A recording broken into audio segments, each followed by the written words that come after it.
With the group that we have on now. Thank you all again so much for joining us today. My name is Olivia Ross. I'm a community engagement partner here at Citizens, and I'm so excited to have everybody here, whether it's your first time or you joined 4 sessions in the past, but to learn today about College Raptor, which is a really great tool that enables its users to find better, more affordable higher education options, among other things. So some quick housekeeping that I'll reiterate again. We are going to record the session so that the replay can be made available to those who were unable to attend today. It will be circulated along with the materials, a post-event survey after this call. Once again, everyone's muted upon entry, but we definitely want to hear from you. So feel free to use the chat throughout. Let us know where you're joining from if you have any questions. There will be a question and answer and discussion at the end, but certainly if you want to get your thoughts down, you can do that in the chat. As I mentioned, we are here today primarily to talk about College Raptor, but wanted to just reiterate that we understand that the current environment is challenging. It's a little unpredictable. Like I said, we have some time set aside at the end to kind of hear what's on your minds. We are talking primarily about College Raptor, but it's important that we understand if there's any stressors, challenges facing our nonprofits today that we might be able to help, whether it be around building a session in the future around a specific topic or otherwise. So certainly keep that top of mind. Again, we'll be able to pull people off of mute if you want to contribute. Keep an eye in the chat, whatever works for you. As I mentioned, today we're going to hear from a few members of the College Raptor team. We've got Bill, Liz, and Grant with us. We'll walk through an interactive demo of the tool, and then we'll set aside that time at the end for question and answers. Before we dive into that, though, just wanted to sort of level set. We think it's important to start with Citizens' community mission. Between our colleagues and our customers, Citizens has a presence in all 50 states, and we know that each of those places are different and they're unique and they have different types of challenges. And that's why we're committed to working alongside our communities to develop the innovative solutions to those complex challenges. We leverage all of our resources, including our colleagues, different tools that we have available to us at Citizens, like you'll hear about today, to equip organizations with the tools and the resources that they need to help the communities where we live and work thrive. And to that, that's sort of why we've developed Citizens Helps You, which is this virtual conversation series, convenes our network of nonprofits from across the country to connect with one another and with valuable tools and resources. We'll be hosting a minimum of 1 session a month. This is our 3rd session since we've kicked off, always with the goal of providing expert insights, tangible takeaways to help our partners navigate challenges effectively, and so that we can also make the most of our partnership and stay connected. We're constantly adding new topics, as I've said, so if you have any thoughts or needs, we would love to hear that from you. Feel free to use the chat, or you can leave that feedback in the post-event survey that you'll receive at the end. Back to today's session, though, I'm going to turn it right over to Bill for an introduction of himself and College Raptor.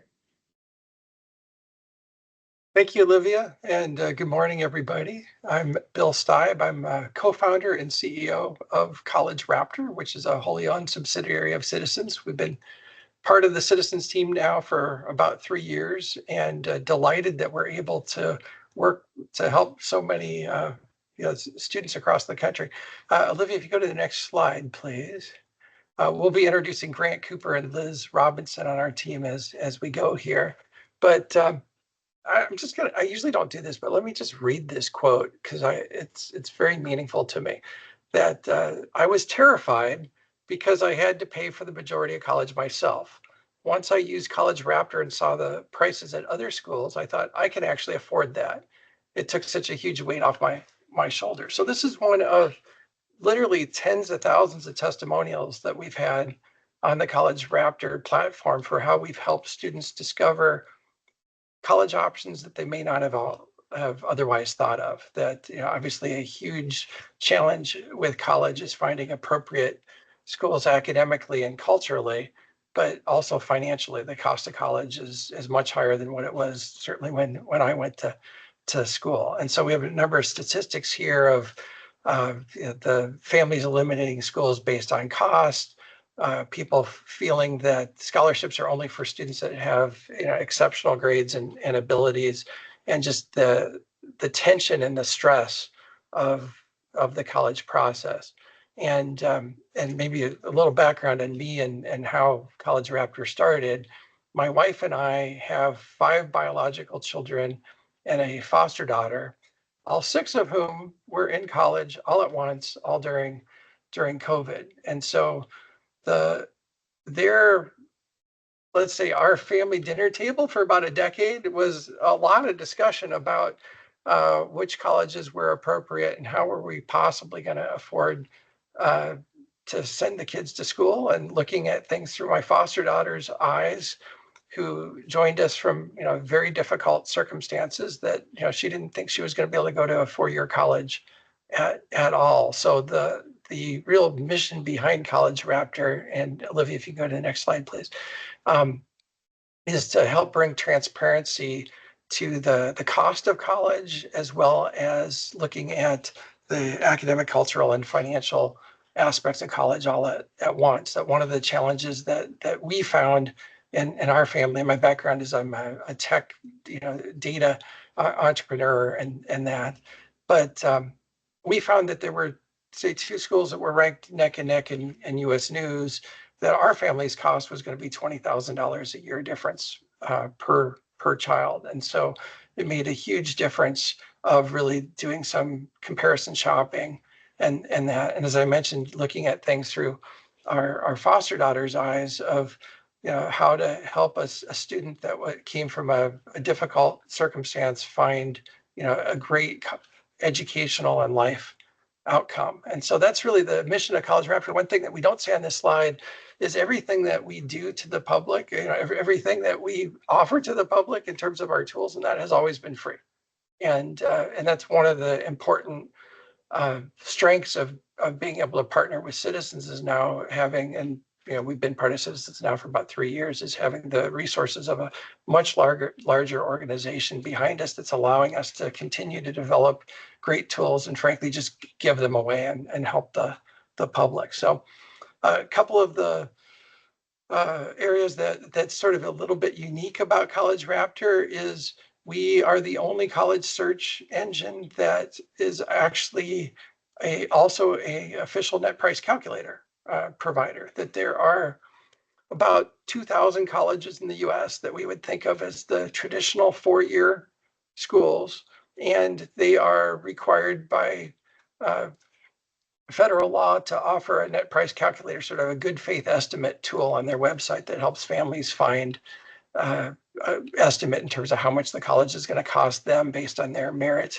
and their need situation. And so what College Raptor did was we entered this space about a decade ago and saw that, frankly, the tools that were out there for net price calculators weren't very good, weren't easy to use, didn't convey valuable information to the families, right? I saw this as a parent. And so we built a better tool, have partnered up with now about almost 300 colleges in 46 states, that we help the colleges communicate their affordability and value. But we also get from the colleges information about their exact need-based and merit-based awarding that then we're able to put into the to the College Raptor engine. So when you're using College Raptor, we have no bias as to if the college is our partner or not, that we come up with the best possible estimates that we have. And we're focused at knowing that the net price of college is really a first principle, a first search that you should do in addition to the academics. And so through this, we've been able to help. As I mentioned, we've had now like 35 million users on the platform over the last 13 years, help solve the problem of undermatching, which is that a lot of families and students from socioeconomically challenged situations don't go to certain colleges because they view that's just for rich kids, right? Those are too hard to get into. I couldn't possibly afford that. Where there was a stat on the intro slide that relates to, let's say, take a school like Harvard, it's very hard to get into, but Harvard's actually less expensive or equal for 90% of the US population to what your state flagship school would be. So yes, it's a very expensive school, but they're very generous in terms of financial aid. And so we're helping families see that you can reach for the stars, and you shouldn't only apply to hard to get into schools, but definitely that should be part of the portfolio if the family's looking for some additional help on the financial aid. Next slide, please. And so over time, we've built out a pretty broad base of tools, ranging from a college financial planner well before the college process. If the family has children that are, say they're 5 and 10 and they're still a decade away from going to college, well, we've been able to build out a fairly accurate estimator as to how much the family needs to be saving for college, what types of need-based aid might that family get, what types of scholarship aid might that family get. And this we built based on, frankly, there's I won't name the name, but a very large financial institution that a lot of folks invest with, that we found that 80% of the time they overstate what the cost of college is. And so if you tell somebody to reach for a goal, but the goal is out of reach, well, guess what? They're not going to work towards it. So we have a much more accurate planner for the college financial planning. College Match tool, which Grant and our team here is going to show in a little bit, can help families do that search and in just a few minutes find and discover new ideas for colleges, or confirm that their college that the student thought was their perfect dream school really is a great fit for them. We'll talk through some of the college rankings that we do at College Raptor, and a little bit how we're unique there of looking for hidden gems and having a jumping off point to help families find colleges that are a good fit for them. And then we have all kinds of tools for entering the college search process at different points, whether it's starting from what the student wants to major in, or finding an appropriate career, and then finding colleges that can help for that career. And then we have a fairly detailed scholarship search tool, helps families find academic scholarships, need-based scholarships and grants, both at the institutional level, private local scholarship level, and government level. Once a student gets into college, we have financial aid offer comparison tools. One of the things that I found was that and frankly, even being an expert in the field, that you'll get an offer letter from the college and not be able to understand how much you actually have to pay, right? This is a pretty common issue. So we build a tool that helps make an apples to apples comparison, so that when the student gets into multiple colleges, that they can really know, hey, work study isn't free, right? You have to work, and the fact that you have no out-of-pocket cost isn't good if you've taken a whole bunch of student loans and you've taken more loans than what you can afford, that type of thing. And then we do have student loan calculators and a full content library of about 4,000 articles, which Liz and the team can talk through. Liz, do you have things to add there? Yeah. So first off, I just want to say hi. I'm Liz Robinson, and I saw so many amazing organizations, nonprofit organizations on this list. And as much as Bill is talking to, everything that we have that can really help students that, might need that extra help, I also wanted just to address you. So you may have students in your families, you may be students yourself. The great thing about this slide is it shows a pathway for any student or any family. We are really there from the very beginning when you're trying to figure out, hey, what college do I want to go to anyway?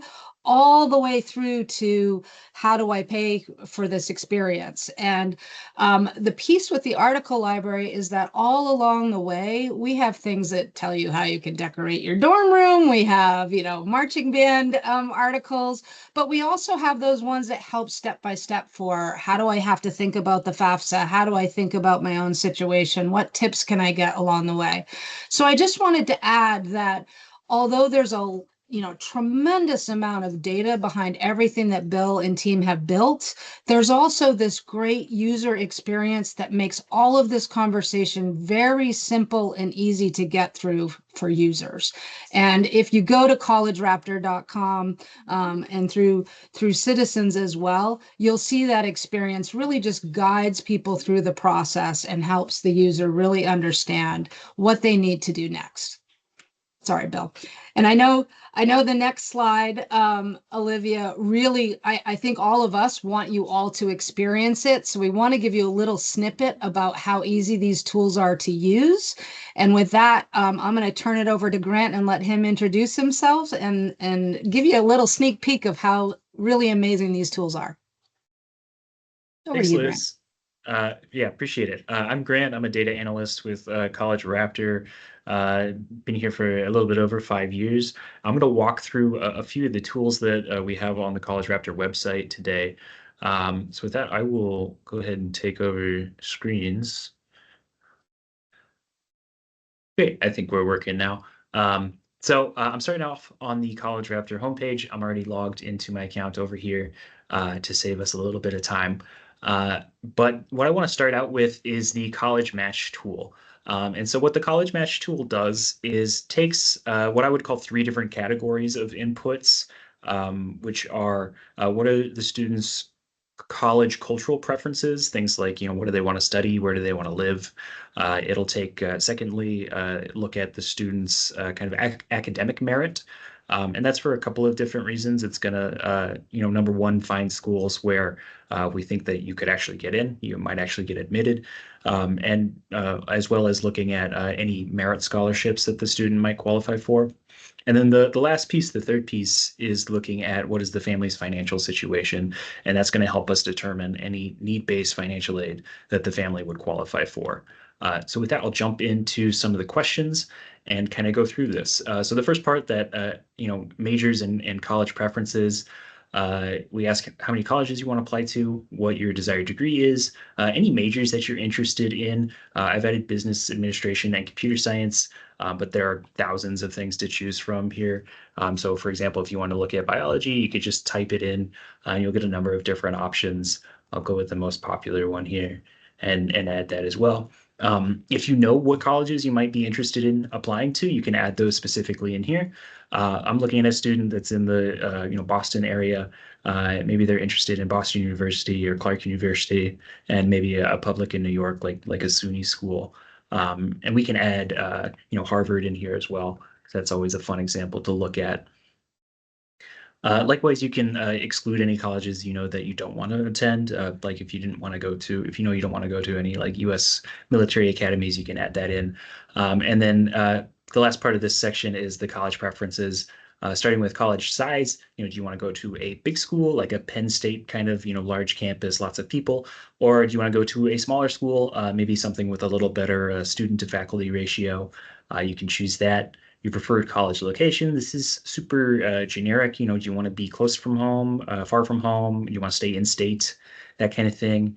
And then the college city size, your preferred college city size. Do you want to be in a big city like Boston or New York? Or do you want to be in, more of a suburb or maybe a town or a rural area? You can choose that as well. These aren't really hard filters that are placed on the college match results. They're more of just preferences that are taken into account when we calculate your college match scores. So the second piece here, the student information and academic info. We ask a couple questions about the student, like, what's the state of residency? So we figure out, in-state tuition costs, that kind of thing. And then that academic info, mainly looking at GPA from high school and any college entrance exams the student might have taken, ACT or SAT. If you've taken either one of those, you can enter that score here. The last section of questions is the family and financial information. Again, this is super important for determining how much need-based financial aid the family would qualify for. And the first question we always ask is, how important is college cost when deciding which colleges to apply to? And we offer a few different options. There's, could be not at all important, but we find that most families say it's either somewhat or very important, and that will kind of decide how the sorting happens for your college matches. And then we also provide a few different options in terms of the amount of financial data you provide, including none at all. So if you don't have access to that information, or if you're just not comfortable providing it, you can choose none, and we'll sort of come up with a kind of median student scenario. And the net price estimates won't be quite as tailored to your specific situation, but you'll still be able to get some college match results and find good options. On the other hand, if you have already filled out the FAFSA and you know what your SAI or your student aid index is, You can select that and just enter that one number. That's super easy. It's one question. You'll get really accurate results. And then we offer a couple other options. There's the limited option, which asks a few questions about family size, how many in the family, how many working, how many will be in college, and a couple questions about income and assets to help get an estimate of what your student aid index would be. And you can adjust that and watch the estimate change in real time. So if the parent total income was, 80,000 instead of 65, that estimate will go up. And then we also have what we call our full option, which is kind of akin to filling out the full FAFSA. It's a few more questions, but you'll get really accurate estimates in terms of your student aid index, and in turn, really accurate estimates in terms of net price. So that is the last of the questions. I'm going to go ahead and hit the Find Colleges button, and we will jump into the results. So right now, I'm on the financial tab of the results page for the College Match tool. There's a ton of different data here, but let's start with looking at the financial aspects. So right now we're sorting by estimated net price, and we can see sort of that stark difference between what we would call the sticker price, which is what is advertised. That's cost of attendance. It's tuition and fees, room and board, all that stuff put together. And then the net price, which is just that minus any grants and scholarships that the student receives. And we can see some pretty crazy options here in terms of the difference between sticker price and net price. Like Harvard University and Boston University similarly have relatively high sticker prices, around $88,000. Out of reach for most people to pay for. But for this particular family and this particular situation, we estimate that their net price would actually be quite a bit more affordable than what they might think, at around $3,500 for this family to attend Harvard University. We also look at the total estimated debt upon graduation. And more specifically, we're kind of grading that based on the student's ability to repay that debt based on a median expected starting salary from the school. So again, a lot of data driving these different decisions here. So for example, if you're going to a school like Harvard, where there's a much higher median starting salary than most other colleges, it might make sense to take on a little bit more debt if that was the case, because your ability to pay it off would be stronger. But you can look at the details here. If you hover over the option, this one, you wouldn't end up with any debt. But if we scroll down, we see some of the higher net price options. We go up from one money bag to two money bags, where we think there might be a bit more debt to be taken on, and the ability to repay that debt gets a little bit more difficult. We can also compare, some of the private schools we were seeing earlier that had really good financial aid with even some of the in-state publics, like the Massachusetts Lowell and Massachusetts Amherst. Much lower on sticker price, around 35,000, but actually a little bit higher on net price. That won't be the case for everybody. Sometimes a lot of times the public school, in-state school will be more affordable, but there are a lot of scenarios where a private might be more affordable than your in-state public. And Harvard's a good example for that, because they can be, like Bill said, really generous with their financial aid. But that, of course, is all relying on if you can actually get into the college. And as most of us know, Harvard is a very difficult school to get into. And that's where these acceptance odds and come into play, and the match categories. So I'll actually pivot over to the admissions tab real quick, and we get a bit more details here. So if I scroll down to the bottom, looking back again at Harvard, we would categorize this as a huge reach school. Now, huge reach doesn't mean that you shouldn't apply to it. We just like to encourage families to apply across the spectrum of match categories. So if you're going to apply to a college that is considered a huge reach, we would encourage you to also apply to a few match schools and a few safety schools as well, just so you maximize your options of getting into a school that is right for you. And these reach categories are going to be based on things like their average acceptance rate and what their typical student population looks like, what their academic profile is compared to what you've entered. So the typical SAT at Harvard University is much higher than at other places. Same for like Boston University, is a little bit higher than the typical school. And we can see that in more detail if we click on the link here. Like I said, there's a ton more data behind the scenes. I won't have time to get into all of that, but we can look at things like comparable colleges, If we click on the admissions tab again, we can see a breakdown of what the student ACT scores and SAT scores for students that actually enrolled at Boston University, and compare that with what you've entered. So we can see that majority of the students here have at least a 1400 on SAT. This student entered in at 1350, so it's a little bit below what most people are seeing, and that's why we're calling this a bit of a reach school. But we can also look at things at like a breakdown on costs. We can see where that difference between the sticker price and net price is coming from. A lot of it's coming from institutional grants from Boston University, but there's also some Pell Grants in there. You can pay for that using federal direct student loans, private student loans, or work study. So you can get a breakdown that way. You can also look at what majors are available at the school. So this student said they were interested in business administration and computer science, and those are two of actually the most popular majors at the school. But of course, they have a ton more majors offered there, but a lot of good info to see what kind of offerings the school might have. You can also look at specific scholarships for Boston University, but I actually think the best way to do that is to pivot over to the scholarship search tool. So the scholarship search tool is similar to the college match tool, and they work very well together, but they are two separate tools. Again, it's going to ask a few questions and then help match you with scholarship opportunities. And the important thing about this scholarship tool, or I guess the unique thing, is that it's not just looking at private scholarships that a lot of other scholarship tools are looking at, but it's also looking at scholarships from the universities themselves and from local and federal governments. So, and that's important because the majority of scholarship money that gets given out each year is going to be coming from the schools and the universities and not from private sources. So there's a couple of extra questions here that you can fill out, things like ethnicity, disability status, to help find scholarships that match those aspects. But if you've already filled out the college match tool, it's going to port over any answers that you've already answered there. Of course, looking at academic info, we know a lot of scholarships are going to have, thresholds for qualifying for each scholarship. And then again, looking at which scholarships you want to look at for each college and any majors you're interested in. This will help find things like scholarships for computer science majors or scholarships for biology majors, those kind of things. So I will go ahead and hit search, and we will go straight to the match results. So we're starting off on the private scholarship tab. So we do have a number of different private scholarships to look at. We always like to recommend the Citizen Scholarship and the College Raptor Scholarship.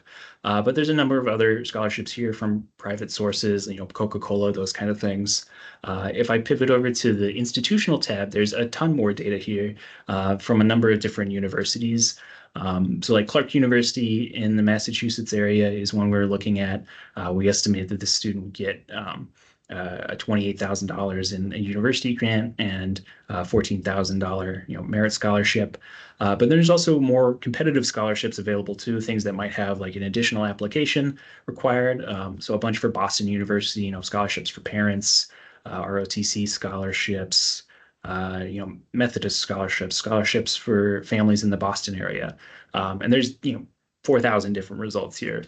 We won't go through them all, but and these are across a number of different schools to look at. The last tab we have here is the government scholarship tab. This is looking at both federal and local and state governments. Since this is a Massachusetts resident we're looking at, they would qualify for the Mass grant. We estimate about $1,200 from that, and would also qualify for a Pell Grant where we estimate about $5,200 from that Pell Grant from the FAFSA. With the time we have left, I want to pivot over to another tool we have called the Career Finder. And this works very well with our majors data as well. There's a number of different ways to look at this information depending on where you are in your college journey. If you know what college you're going to attend, you can look at popular careers from that college. If you already know what career you're interested in, you can look up specific information about that. Or if you just aren't sure yet and you want to discover top careers, you can enter in things like where you want to work, what your final degree goal is, and what you'd like to study to discover top degrees in that field. So if you're interested in like computer science, I can add that. and view the top careers, and it's going to give me a list of the top paying careers for a bachelor's degree in computer science in Massachusetts. Also showing me average annual job openings, a lot of different data here. If I click into one of these careers, there's a lot more data behind the scenes. Like, for example, it's going to give me a short description of what the job does, but there's also a lot of video content that'll give you more of a what's the day-to-day look like for this kind of job. There's more information about typical wages, growth rate, that kind of thing. What does projected employment in Massachusetts look like for that job? And then also, what are the best colleges for this career to prepare you to be a computer and information systems manager? And we see a lot of different, top elite schools that are very tech or math oriented, MIT, Cornell, Stanford, those kind of things. Colleges with the most graduates that become computer and information systems managers. Similar list here, also seeing schools like Georgia Tech. And then getting down to the education level, what type of degree would you need in order to get into this career? A lot of people have a bachelor's degree, almost half, a good amount also have a master's degree. And then finally, what are the most popular majors that'll help you prepare for this type of career? And this is where we link back to our majors data. And we see the number one major for this specific career is computer science, but there's a number of other options you can take here as well. If we click into the details here, we'll kind of see similar information, but looking at it from the other perspective. If you are interested in doing computer science, what are the best colleges for that? Again, we're going to see a similar list, schools like MIT, Princeton, Stanford, those kind of things. Information about the major, where it's most popular, a lot in California, New York, North Carolina, Illinois. And then sort of back to where we started in what are the top paying careers related to this major. And we can go on and on about that. There's a lot of other data and tools to look at. I didn't go through the financial aid offer comparison tool or the financial planner tool. Maybe that's for a different session. But I do want to throw it back to Liz a bit to talk about college rankings and hidden gems. So with that, Liz, you want to talk to those subjects? I would love to, Grant. Thank you. And I think one of the great things that Grant just did is he highlighted the difference between sticker price and net price. That is one of the most important things. And if you remember the quote on the very first page from John Alves, who is a student, that's literally what happened is he went into the college match tool, saw what he expected to be the cost, and then realized for the school that he was not thinking he could actually afford, he saw that the net price actually meant that he could afford it. And that's where it gets so exciting, is to watch someone's dream school become a reality for them. So let's talk about college rankings and especially hidden gems, and just really high level. College Raptors college rankings highlight the top colleges and universities across the United States. So we all know we used to have those big, thick books that we'd all look into to rank our schools. And now we have these great lists online that rank the schools because each student has certain unique considerations in what they're looking for in a school. And we certainly encourage students to use these rankings to build kind of their own custom lists. And you can see why, with everything that Grant just walked you through, that they can pick their favorites. They can look at different things like culture and fit and size of schools and cities and all sorts of things, and really make their own personalized list to drill in on. Now, as great as that is, I have to say our hidden gems list is personally one of my favorite differentiators of College Raptor, because they actually go out and look at amazing schools across the United States that some students and families may not be familiar with. And these designations are based on, of course, College Raptor's overall national rankings, but they have some unique factors woven in. First off, they tend to be schools that are more accessible. They're good schools generally within the top third of College Raptor's overall rankings, but they're kind of hidden from the standpoint that they don't get as many applications as the other schools do. So it actually helps when it comes to, hey, we are only getting fewer than like 5,000 applications a year. We have fewer than 7,000 undergraduate students enroll, but they have an acceptance rate that's typically higher than 10%, and they have 4 or more really unique measures. So these hidden schools, and you can see that we do these fun maps just to highlight them in each different state, really give students the opportunity to find awesome schools that they may not have heard of and that are a little bit easier to get into. With that, we can go to the next slide, and I'm going to turn it back over to Bill to give you a little bit of highlight of how, again, from a different perspective, this all fits. Thank you, Liz. Thank you, Grant. Great job, Grant, and the demos. Um, if we talk about this slide, and I want to answer some of the questions that came in while we're going. I mean, the big picture on this slide is that we're creating tools the whole way through the college journey. And I know this slide shows starting at youth age 14 to 15, but from that college financial planning tool I talked about before, is it could be, you know, a 1-year-old kind of thing. It's the whole way through. And so as College Raptor and Citizens are working together in a suite of tools, and I'm not going to go through and name everyone, just know that we are focused on that entire journey from youth to young adult, and having tools from, you know, helping to plan for college, to find a college, to pay, to apply to college, right? Stay tuned for more there, to pay for college, to help manage your financing during college, to after college. If the student does have loans, maybe they're in a better position to refinance and can save some money, and all of that they're so happy to answer any questions on this slide. But just know we're building out that whole journey. And I think maybe to end, if there was, I'm going to answer a question and give a challenge. I think my challenge to all the not-for-profit leaders on this call is that help students look at what the expected net price, and we actually never define net price here, but it's the total cost of attendance minus grants and scholarships. Help students get a good estimate of what the net price of college is going to be before they apply. That when I went through the process, and when my kids did, that the conventional wisdom from counselors was to, oh, you know, it's too complex, just don't look at it. You don't know how much it's going to cost. Go apply to a bunch of colleges. And the amount of times where a circumstance would happen of sort of admit deny, that the student gets accepted to a school but realizes that the family just has no way of paying for it, or if they do, they're going to put themselves in a difficult financial situation for years or decades to come. I think that is one of the big ideas and big services that we can provide to families here.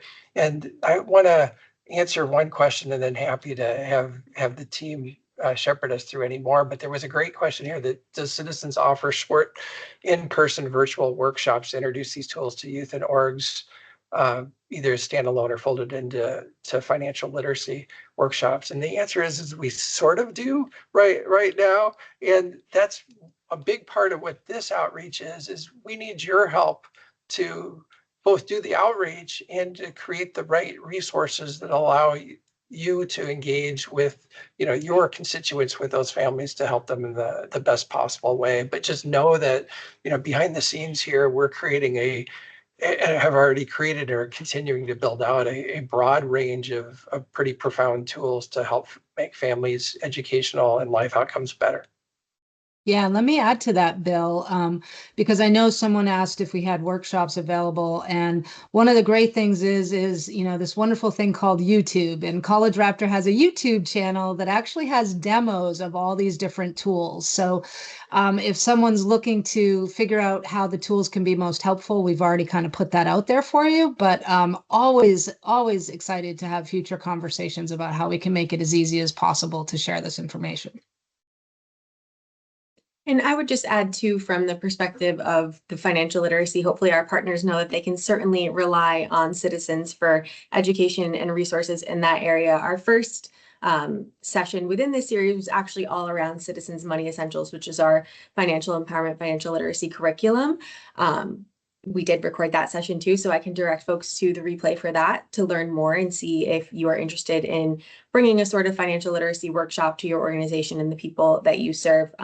Obviously, paying for college is connected to your overall financial health, so those modules include topics that would definitely be connected, like budgeting, managing debt along the way, and things like that. So that's another resource that we can share after this. Thanks also to Bill, Liz, and Grant for everything that you've shared today. There's, as we've said and seen, been some activity in the chat, but at this point, we'd just welcome any other thoughts or questions about the content that was shared today, if we might be able to answer them for you live.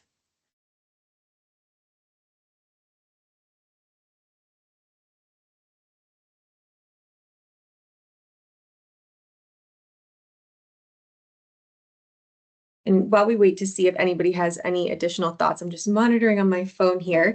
I can share that our next session in the Citizens Helps You conversation series will be hosted around early August, and it's going to focus on bolstering organizational resiliency via smart financial strategies.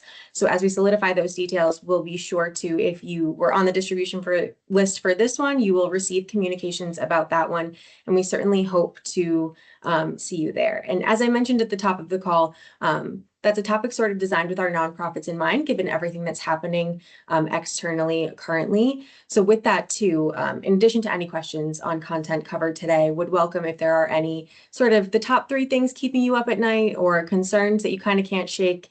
If you're comfortable to voice those in the chat, like I said, you can certainly use that as an avenue. There will be a post-event survey where you can share your thoughts more privately, but we really want these sessions in the series to be tailored to your unique needs. So as those ideas and thoughts come up, we are certainly open to hearing them.